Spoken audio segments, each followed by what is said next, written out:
بسم الله الرحمن الرحيم شهر رمضان الذي أنزل فيه القرآن هدى للناس وبينات من الهدى والفرقان صدق الله العظیم۔ بزرگان محترم، بھائیو، دوستو، رمضان کا نصف حصہ پلک جھپکتے ہوئے گزر گیا۔ کچھ روز پہلے ایسا لگ رہا تھا کہ ہم رمضان کا استقبال کر رہے ہیں اور استقبال رمضان کے جلسوں میں شرکت کر رہے ہیں۔ نصف سے زائد حصہ گزر چکا، جو حصہ رہ گیا ہے وہ نصف سے بھی کم حصہ ہے۔ لیکن جس مبارک مہینے کو اللہ تعالیٰ نے اپنے بندوں کی صفائی ستھرائی، ان کی روحانی ترقی، اللہ سے قرب، ان سب کاموں کے لیے اللہ نے بنایا تھا کہ بندہ اس مبارک مہینے میں زیادہ سے زیادہ اللہ کی عبادت کرے، اپنے آپ کو تھکا دے۔ یہ ہے مقصود رمضان کا۔ عام دنوں میں آدمی اپنی جاری عبادت کرتا ہے، لیکن رمضان کے اندر وہ ہر اعتبار سے عبادت کے اندر کثرت کرنے والا ہوتا ہے، زیادتی کرنے والا ہوتا ہے، اضافہ کرنے والا ہوتا ہے۔ لیکن ہم اپنے اور اپنے متعلقین کا ذرا جائزہ لیں، ہر آدمی اپنا جائزہ لے کہ کس قدر اس نے اب تک گزرے ہوئے رمضان کی قدر کی۔ ابتدائے رمضان میں تعداد بڑی تھی نمازوں کے اندر، لیکن جیسے جیسے دن گزر گئے نمازیوں کی تعداد بھی کم ہونے لگی، فجر کی نماز میں بھی، دوسری نمازوں میں بھی، تراویح کی نمازوں میں بھی۔ اس طرح کی غفلت اور اس طرح کی بے مروتی ہمارے اوپر چھائی رہے گی تو ہم سے بڑا محروم کون ہو سکتا ہے؟ میرے دوستوں اور بزرگوں، میری اور آپ کی عمر کے، میری اور آپ کی عمر سے چھوٹے، میری اور آپ کی عمر کے کچھ بڑے گزشتہ رمضان میں ہم لوگوں کے ساتھ تھے، آج وہ زمین کے اوپر چل نہیں رہے ہیں، زمین کے اندر دفن ہیں، ان کے جسموں کو کیڑے کھا چکے ہیں، مٹی بن گیا ہے ان کا جسم۔ کل کو ہمارا بھی یہی حال ہونے والا ہے۔ اس وقت کے آنے سے پہلے اللہ نے ہمیں موقع دیا تھا، وہاں پہنچنے سے پہلے اللہ نے ہمارے اندر جان رکھی ہے، جسم کے اندر روح رکھی ہے۔ ہمیں فائدہ اٹھانے کی ضرورت تھی، ہمیں اپنے اوقات کو غنیمت بنانے کی ضرورت تھی، لیکن ہم خود اپنے متعلق حساب لے لیں، کسی اور کو حساب لینے کی ضرورت نہیں ہے کہ موت کا فرشتہ آنے سے پہلے اس نے اپنی کیا تیاری کر لی ہے۔ کون یہاں بیٹھا ہوا یہ کہہ سکتا ہے کہ وہ اگلے رمضان تک زندہ رہے گا؟ اللہ سلامتی عطا کرے سب کو، لیکن کوئی کیا گارنٹی سے کہہ سکتا ہے کہ وہ اگلے رمضان تک زندہ رہے گا؟ اللہ نے غنیمت کا موقع عطا کیا تھا ہمیں اس دوسرے عشرے کے اندر، جبکہ دوسرے عشرے کی بھی زیادہ دن گزر گئے، تیسرے عشرے کی طرف ہم جا رہے ہیں۔ ہمیں اپنی عبادتوں کو انجام دیتے ہوئے، چاہے ہم روزے رکھ رہے ہوں، نمازیں پڑھ رہے ہوں، تلاوت قرآن پاک میں مشغول ہوں، یا دوسرے صدقہ و خیرات کے کاموں میں ہوں، اعتکاف وغیرہ کے کام، یہ تمام کے تمام کام بزرگوں اور بھائیوں اللہ کے انعامات کے سامنے اس کی کوئی حیثیت نہیں ہماری۔ ہمیں اپنے اعمال کو مختصر سے مختصر سمجھنے کی ضرورت ہے تاکہ اپنے اعمال کو ہم کم سمجھ کر کے اس کے اندر اضافہ کرنے والے ہو جائیں۔ ہم کہیں اپنے عمل کو زیادہ سمجھنے لگ جائیں گے تو پھر عمل کے سلسلے میں ہماری جو ہے سستی اور کاہلی بڑھتی جائے گی۔ ہمارے بہت سے لوگ جو یا تو نیند میں اپنا وقت گزار رہے ہیں، سستی و کاہلی میں اپنا وقت گزار رہے ہیں، یا پھر موبائل میں اپنا وقت گزار رہے ہیں، حالانکہ یہ رمضان کا مبارک مہینہ ان غفلتوں میں گزارنے کے لیے نہیں تھا۔ رمضان کا مبارک مہینہ ہمارے لیے ان غفلتوں سے نکل کر کے بیداری لانے کے لیے آیا تھا۔ رمضان کے دن جیسے جیسے گزرتے جاتے تھے، اللہ کے نبی صلی اللہ علیہ وآلہ وسلم کے اعمال کے اندر بڑھوتری اور اضافہ ہوتا تھا۔ اللہ کے نبی صلی اللہ علیہ وسلم رمضان کے آخری عشرے میں اعتکاف کرتے تھے، لیلۃ القدر کی تلاش میں، اس کے حصول میں، اور خود نبی کریم صلی اللہ علیہ وآلہ وسلم کا معاملہ ام المومنین حضرت عائشہ رضی اللہ عنہ بیان فرماتی ہیں، اذا دخل العشر، جب آخری عشرہ شروع ہوتا، شد المئزر وایقظ اہلہ واحیا لیلہ، جٹ جاتے تھے عبادت کے لیے، کمر کس لیتے تھے، گھر والوں کو بھی جگاتے تھے، اپنی راتوں کو جاگ کر کے اللہ کے نبی صلی اللہ علیہ وسلم گزارا کرتے تھے۔ جبکہ 2 عشرے گزر گئے، بڑا حصہ گزر گیا، تھکاوٹ ہو سکتی تھی، لیکن آپ کا معمول یہ تھا، آپ نے ان سب عبادات کو اس لیے انجام دیا تاکہ امت کے لوگوں کو بھی ترغیب ہو جائے کہ ہمارے نبی جب اس طرح سے کر رہے ہیں، ہمارے لیے کس قدر عبادتوں کی طرف متوجہ ہونے کی ضرورت ہے۔ بزرگوں اور بھائیوں، ان غفلتوں سے باہر آنے کی ضرورت ہے، سستیوں کو چھوڑنے کی ضرورت ہے، اور اپنی کوتاہیوں پر ہمیں ندامت اور افسوس کرنے کی ضرورت ہے، اللہ سے استغفار اور معافی طلب کرنے کی ضرورت ہے۔ رمضان کا مبارک مہینہ، اس مہینے کے ساتھ جہاں اللہ تعالیٰ نے روزے فرض کیے، ان روزوں کے چھوڑنے کی کوئی گنجائش نہیں۔ ایک روزے کا آدمی بغیر کسی عذر کے ایک روزے کو بھی ترک کر دیتا ہے، زندگی بھر روزہ رکھ کر اس کی فضیلت پا نہیں سکتا۔ فرض ہو سکتا ہے قضا ایک روزے سے ادا ہو جائے مسئلے کے اعتبار سے، لیکن اللہ نے رمضان کے روزے کے اندر جو برکات، جو ثمرات رکھے ہیں، آدمی نے بغیر کسی عذر کے رمضان کا روزہ ترک کر دیا تھا، اب اس کے برکات کو وہ زندگی بھر روزہ رکھ کر کے حاصل نہیں کر سکتا۔ ہمیں رمضان کے وقت کی قدر کرنے کی ضرورت ہے۔ وقت جب نکل جائے گا پھر افسوس و ندامت کے سوائے کچھ نہیں ہوگا۔ ملک الموت جب حاضر ہو جائیں گے، اس وقت ہم ایک لمحے کے لیے ان سے انتظار طلب کریں گے، ایک دفعہ اللہ کی تسبیح بیان کرنے کا موقع طلب کریں گے، موقع نہیں ملے گا۔ زندگی جب تک ہے، ہوش و حواس جب تک سلامت ہیں، صحت جب تک سلامت ہے، ہمیں اس کو غنیمت سمجھنے کی ضرورت ہے۔ وہی غفلتیں، وہی کوتاہیاں،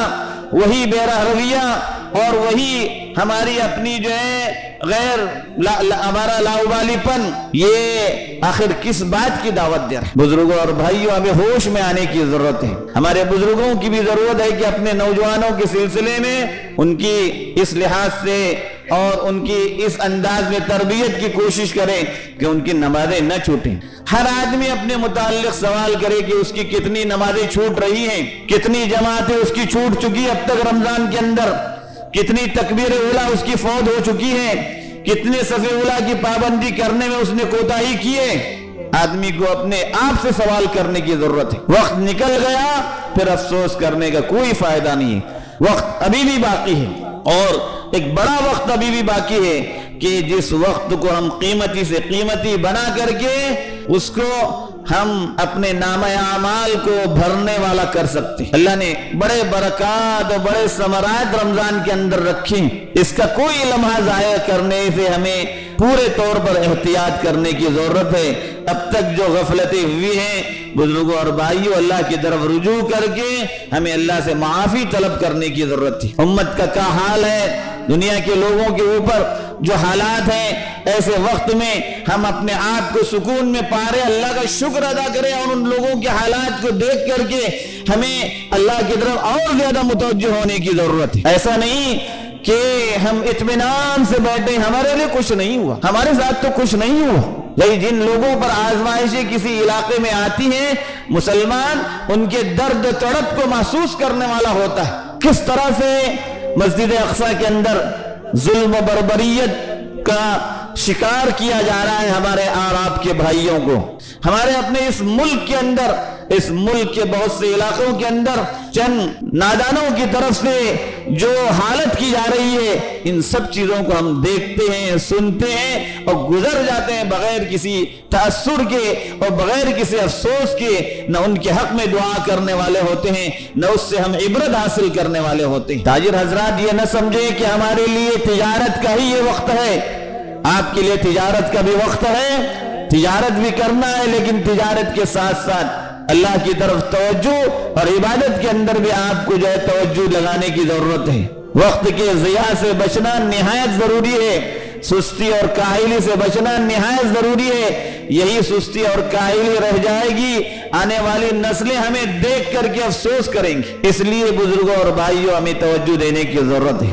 ہمیں اس کے ساتھ ساتھ یہ مبارک مہینہ جس کا تعلق قرآن پاک سے ہے، اللہ تعالیٰ نے فرمایا شہر رمضان الذی انزل فیہ القرآن، رمضان کا مبارک مہینہ جس میں قرآن پاک نازل کیا گیا، اتارا گیا، ہدی للناس وبینات من الہدی والفرقان، جو قرآن پاک تمام انسانوں کی ہدایت کے لیے ہے، جس کے اندر واضح نشانیاں ہیں، دلائل ہیں، ہدایت کی نشانیاں اور ہدایت کے دلائل ہیں، اور یہ پورے کے پورے انسانوں کی ہدایت کے لیے اللہ تعالیٰ نے اس کو نازل کیا ہے۔ اس قرآن پاک کی طرف ہماری کتنی توجہ ہوئی؟ ایک بہت بڑی تعداد ابھی بھی ان لوگوں کی ہے، بلکہ میں اگر مبالغہ نہ ہو تو یہ کہوں کہ ایک بڑی تعداد یعنی اکثریت ان لوگوں کی ہو سکتی ہے جن کو قرآن پاک ابھی ناظرہ پڑھنا بھی نہیں آیا، اس کی طرف انہوں نے توجہ بھی نہیں کی، رونا رو رہے ہیں اپنی عمروں کا۔ عمروں کے رونے سے کچھ نہیں چلے گا۔ ہر عمر کے اندر سیکھنے والے لوگ آج بھی موجود ہیں، سکھانے والے لوگ موجود ہیں۔ قرآن پاک پڑھنا نہیں آیا، جبکہ حق تو یہ تھا قرآن پاک کا۔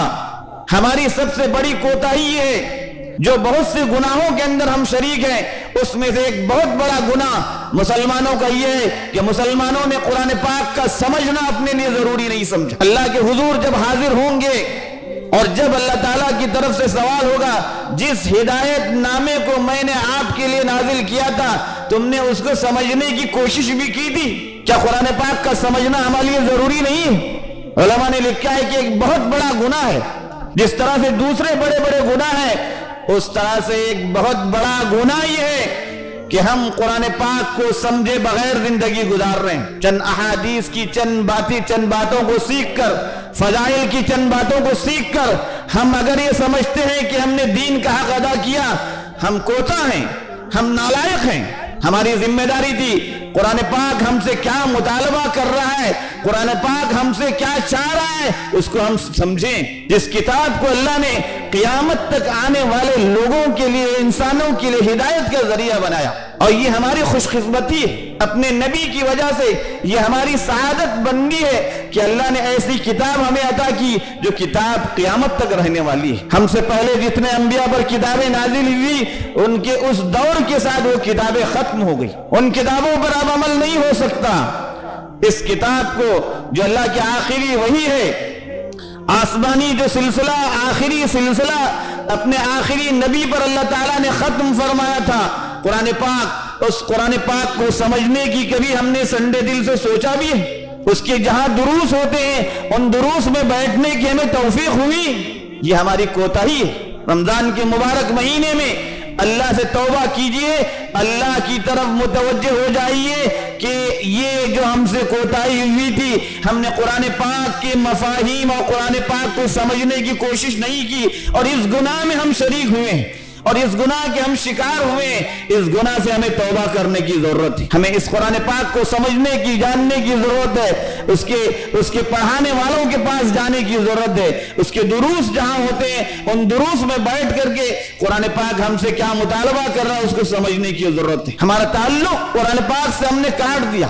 جب ہمارا تعلق اللہ کی کتاب سے ہو جائے گا، اللہ کی اس آخری وحی سے ہو جائے گا، زندگی کے دسیوں مسائل ہمارے حل ہو جائیں گے۔ ہمارے کوئی مسائل پھر انشاءاللہ باقی نہیں رہیں گے اگر ہم نے اپنا تعلق اللہ کی اس کتاب سے جوڑ دیا، پڑھنے کے لحاظ سے، سمجھنے کے لحاظ سے، پھر اس کے پیغام کو عام کرنے کے لحاظ سے جو ذمہ داری اللہ نے ہمارے اوپر عائد کی ہے، ان ذمہ داریوں کو بحسن خوبی انجام دینا یہ ہماری پہلی اور آخری ذمہ داری ہے۔ اس سے کبھی بھی ہم جو ہے سبکدوش نہیں ہو سکتے۔ جب تک ہم اس کو انجام نہیں دیں گے اس وقت تک ہم اپنی ذمہ داریوں سے سبکدوش نہیں ہوں گے۔ ہمیں اس کی طرف پھر رجوع کرنے کی ضرورت ہے، اللہ کے اس ہدایت نامے کی طرف ہمیں پھر رجوع کرنے کی ضرورت ہے، اللہ کے ہدایت نامے کو اپنے سینے سے لگانے کی ضرورت ہے۔ قرآن وہ کتاب نہیں ہے کہ ہم اس کو صرف چومیں، برکت کے لیے کچھ الفاظ اس کے پڑھ لیں، اس کا یہ حق ادا نہیں ہوگا۔ ہمیں قرآن پاک صحیح طریقے سے مخارج کے ساتھ پڑھنا آنا چاہیے، ہر ایک فرد کو آنا چاہیے، اور قرآن پاک کا مفہوم جاننا، قرآن پاک کا سمجھنا ہر ایک کو جاننا چاہیے۔ ہم رمضان سے اس کا آغاز کریں، جتنی زندگی اللہ نے باقی رکھی ہے اس زندگی میں ہم کوشش کریں کہ قرآن ہم سے کیا مطالبہ کر رہا ہے، ہم کھول کر تو دیکھیں، سمجھ کر تو دیکھیں کتنی زبانوں میں قرآن پاک کے ترجمے اور اس کی تفاسیر موجود ہے۔ اپنی علاقائی زبان کے اندر بھی ہے، اردو زبان کے اندر ہے، اور ریاستی زبانوں کے اندر ہے، عالمی زبانوں کے اندر بھی، ہر زبانوں کے اندر قرآن پاک کے ترجمے اور اس کی تفاسیر موجود ہیں، ہمیں اس کی طرف توجہ دینے کی ضرورت ہے۔ اگر ہم نے توجہ نہیں دی پھر ہم نے اپنے آپ کو برباد کیا، آخرت کے لحاظ سے اپنے آپ کو ضائع کیا۔ ہمیں اللہ کی طرف توجہ کرنے کی ضرورت ہے، اور اس رمضان سے جو دن رہ گئے اس رمضان کے، ہمیں اس سے خوب مستفید ہونے کی ضرورت ہے۔ اللہ تعالی ہمیں ان باتوں کی صحیح سمجھ عطا فرمائے، ایمان کی سلامتی عطا فرمائے، ہم سبوں کا اپنے وقت پر ایمان پر خاتمہ نصیب فرمائے۔ آمین۔ وآخر دعوانا الحمدللہ۔